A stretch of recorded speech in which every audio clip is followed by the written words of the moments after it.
Lahore police نے غیر ملکی خاتون کی لاش اسپتال میں چھوڑ کر فرار ہونے والے شخص کا چند گھنٹوں میں ہی سراغ لگا لیا۔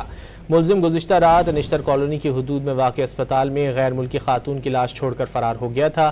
ڈی آئی جی آپریشنز نے ملزم کی گرفتاری کے لیے اسپیشل ٹیم تشکیل دے دی ہے۔ پولیس کے مطابق لاش کی شناخت چومبا کیرن کے نام سے ہوئی، جس کا تعلق زامبیا سے ہے۔ ایک شخص کرائے کی گاڑی میں غیر ملکی خاتون کو لایا۔ خاتون کی موت کی تصدیق ہونے پر ملزم لاش چھوڑ کر فرار ہو گیا۔ خاتون کی روم میٹ کو تلاش کر کے تحقیقات آگے بڑھائی گئیں۔ لاہور پولیس نے غیر ملکی خاتون کی لاش اسپتال میں چھوڑ کر فرار ہونے والے شخص کا چند گھنٹوں میں ہی سراغ لگا لیا۔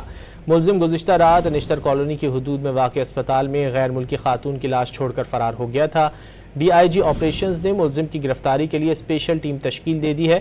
پولیس کے مطابق لاش کی شناخت چومبا کیرن کے نام سے ہوئی، جس کا تعلق زامبیا سے ہے۔ ایک شخص کرائے کی گاڑی میں غیر ملکی خاتون کو لایا۔ خاتون کی موت کی تصدیق ہونے پر ملزم لاش چھوڑ کر فرار ہو گیا۔